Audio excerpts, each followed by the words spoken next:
नमस्कार बच्चों, मैं doctor Jitendra Kumar Marothia, associate professor इतिहास विभाग, सम्राट पृथ्वीराज चौहान राजकीय महाविद्यालय अजमेर। द्वितीय वर्ष कला, द्वितीय वर्ष ऑनर्स, मध्यकालीन भारत का इतिहास। स्नातक स्तर पर महर्षि दयानंद सरस्वती विश्वविद्यालय के अनुसार प्रथम वर्ष में आपको प्राचीन भारत का इतिहास पढ़ना होता है, द्वितीय वर्ष में मध्यकालीन भारत का इतिहास और तृतीय वर्ष में आधुनिक भारत का इतिहास का अध्ययन करना होता है। अब मध्यकाल वस्तुतः प्राचीन और आधुनिक के बीच का काल है, इसलिए मध्यकाल नाम दे दिया। साधारण भाषा में अगर हम समझें तो जब भारत पर मुस्लिम आक्रमण हुए, इस्लाम के आक्रमण हुए और उसके बाद में इस्लाम के आक्रमण के बाद उनको सत्ता प्राप्ति का स्थायित्व मिला, तब से लेकर यूरोपियन जातियों के भारत के आगमन तक, अर्थात औरंगजेब के पतन के बाद का काल तक का इतिहास मध्यकालीन भारत का इतिहास कहा जाता है। या यूँ कह लीजिए 1739-40 में जो नादिर शाह का आक्रमण हुआ तब तक का इतिहास मध्यकालीन भारत का इतिहास कहा जाता है। अब इस मध्यकाल के इतिहास को कालक्रम के आधार पर दो भागों में विभाजित किया गया है। पहला दिल्ली सल्तनत का इतिहास और दूसरा मुगल वंश का इतिहास। 1191-92 में तराइन का युद्ध हुआ। तराइन के पहले युद्ध में पृथ्वीराज विजय हुए। तराइन के द्वितीय युद्ध में मोहम्मद गोरी विजय हुए और पृथ्वीराज को हार का सामना करना पड़ा। 1194 में चंद्रवार का युद्ध हुआ। पृथ्वीराज जयचंद को पराजय का सामना करना पड़ा और धीरे धीरे उत्तर भारत में राजपूत या हिंदू शक्ति चुनौती समाप्त हो गई। इस्लामिक शक्ति दिल्ली में स्थापित हुई। कुतुबुद्दीन ऐबक मोहम्मद गोरी की मृत्यु के बाद राजपाट उन्होंने संभाला और 1206 से लेकर 1526 तक का काल दिल्ली सल्तनत का काल कहा जाता है, जहां भारतीय राजनीति की धुरी दिल्ली रही। जिस भी सम्राट ने दिल्ली पर अधिकार किया उसे भारत का सम्राट मान लिया गया।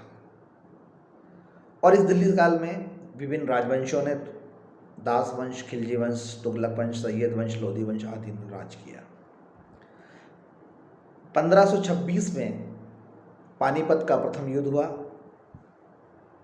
मध्यकाल से भटकता हुआ एक मुगल राजा बाबर भारत आया और उसने यहाँ के इब्राहिम लोदी को पराजित किया और भारत में मुगल वंश की नींव डाली पानीपत के प्रथम युद्ध में 1526 में।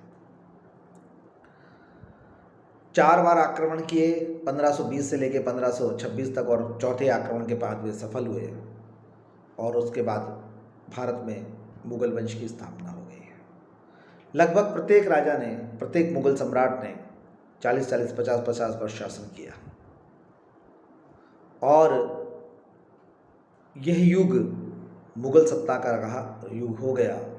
विश्व के महानतम या विश्व के सबसे सफलतम वंश का नाम लिया जाए तो मुगल वंश वाले अपने आप को उस वंश में समावेश करने लग गए।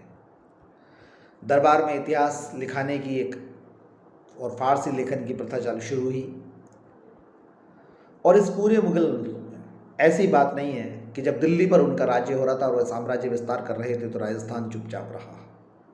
राजस्थान की किसी न किसी एक सूबे ने, किसी न किसी एक रियासत ने समय समय पर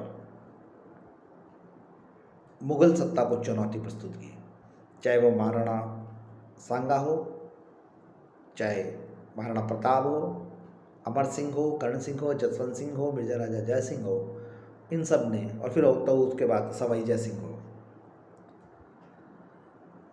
1526 से लेकर 1707 यानी औरंगजेब की मृत्यु तक का काल मुगल काल का इतिहास कहा जाता है। यह वह समय है जब मुगल वंश के राज स्थापित हो गए। बाबर 1526 से 1530, हुमायूं 1530 से 1556, जिसमें बीच का उसका 15 साल निर्वासन का काल है, 1540 से 1555 तक, 1556 से 1605 अकबर, 1605 से 1627-28 जहांगीर, 28 से 57, 1628-57 शाहजहाँ 1657 से 1707, औरंगज़ेब, ये इनके काल रहे।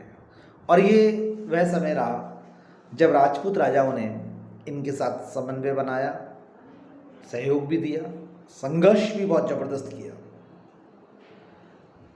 भारतीय कला पर, चाहे वह स्थापत्य हो या चित्रकला हो या भारतीय संस्कृति हो, लंबे समय तक इस्लामिक सत्ता स्थापित होने के कारण भारत में भारतीय कला पर प्रभाव भी पड़ा।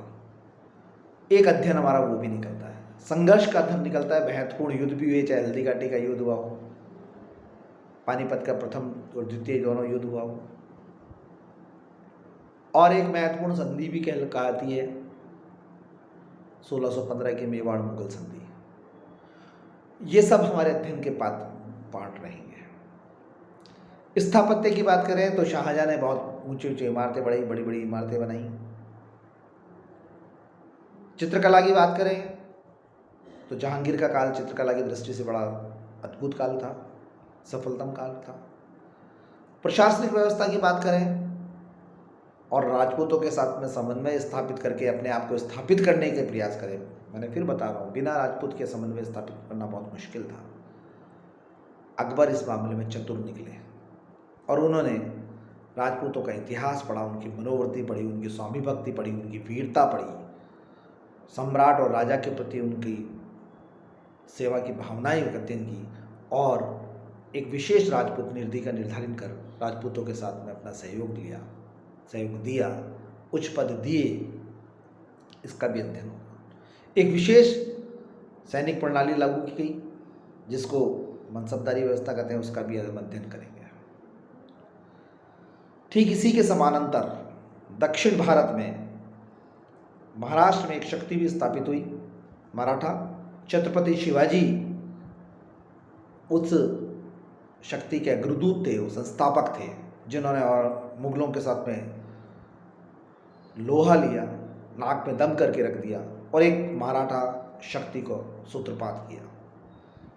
कुशल प्रशासन की दृष्टि से अष्टप्रधान प्रशासनिक व्यवस्था का निर्माण किया। उसके प्रमुख पेशवा रहे। जब छत्रपति कमजोर हो गए तो आज कालांतर में हम देखते हैं कि पेशवाओं ने राज किया। फिर पेशवाओं के विचार खाप चली गई, होलकर, सिंधिया, गायकवाड़, भोंसले, और उन्होंने अपने अपने क्षेत्रों में जाकर अपना साम्राज्य विस्तार किया। इसका अध्ययन भी हम इसी में करेंगे। मुगल स्थापत्य, मुगल चित्रकला। मुगलों में प्रशासनिक व्यवस्था थी, केंद्रीय प्रशासनिक व्यवस्था अलग थी, राज्य की प्रशासनिक व्यवस्था थी, प्रांतीय प्रशासनिक व्यवस्था थी और स्थानीय प्रशासनिक व्यवस्था थी, ग्रामों में प्रशासनिक व्यवस्था थी। उसका भी अध्ययन इसी में करना। युद्ध, संघर्ष और ये सबकी स्थिति के साथ साथ में जो सांस्कृतिक पक्ष चल रहा था, जो इंडो सार्वजनिक कला का निर्माण हो रहा था, भारत की अद्भुत प्राचीन द्रविड़ शैली पे जो विशाल मंदिर बनाए गए यहाँ दक्षिण में हम देखते हैं, उन पर जो मुस्लिम कला का प्रभाव हो रहा था, रंगों में नवीन समावेश हो रहा था, चित्रकला की विषय वस्तु बदल रही थी, उसका भी हम इसमें अध्ययन करेंगे मध्यकालीन भारत के इतिहास में। तो मध्यकालीन भारत के इतिहास में एक लंबा रोचक है। बाबर का काल संघर्ष का काल रहा, 5 साल शासन रहे और उसमें युद्ध करने पड़े। हुमायूं दीक्षा लेने में बहुत शिक्षा पर था, लेकिन फिर भी राजपाट उतना नहीं संभाल पाया, तो इसका भी अध्ययन है। फारसी भाषा का बहुत अधिक उत्थान हुआ और साथ ही साथ मुगल में दारा, जो शाहजहाँ के पुत्र थे, उस दारा का भारत में विडंबना कहिए कि शक्ति प्राप्त नहीं हो सकी। पढ़ने लिखने वाले उन तमाम ग्रंथों को जो भारतीय संस्कृति के द्योतक हैं, रामायण, महाभारत और न जाने कितने ही संस्कृत भाषा के ग्रंथों को उन्होंने फारसी में अनुवाद कराया और उसकी मूल भावनाओं को समझने का प्रयास किया। दारा शिकोह का, लेकिन चूँकि इस्लाम में सत्ता प्राप्ति का कोई निश्चित नियम नहीं है, उत्तराधिकारी का भी कोई निश्चित नियम नहीं है, माइट इज़ राइट है, जिसकी लाठी उसका भैंस है, तलवार सबसे बड़ी निर्णायक है। ऐसे में दारा शिकोह मौत के घाट उतार दिया गया और सबसे कट्टर सुन्नी मुस्लिम औरंगजेब गद्दी पर बैठ गया और 50 वर्ष तक उसने शासन किया। उनकी यही नीति,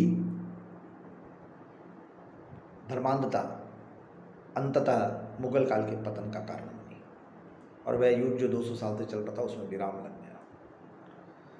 अब इन सारों के करने के बाद मैं आपको इसमें प्रश्नवाच के रूप में अध्ययन करने का प्रयास करूंगा कि निम्नलिखित प्रश्नों का उत्तर हम किस प्रकार से दिए जाएंगे। तो कल हम मुगल साम्राज्य में बाबर को वो लोग वास्तविक संस्थापक कहते हैं उस पर अध्ययन करेंगे, उसके चारों युद्धों का वर्णन करेंगे, कारण परिणाम को समझने की कोशिश करेंगे। धन्यवाद।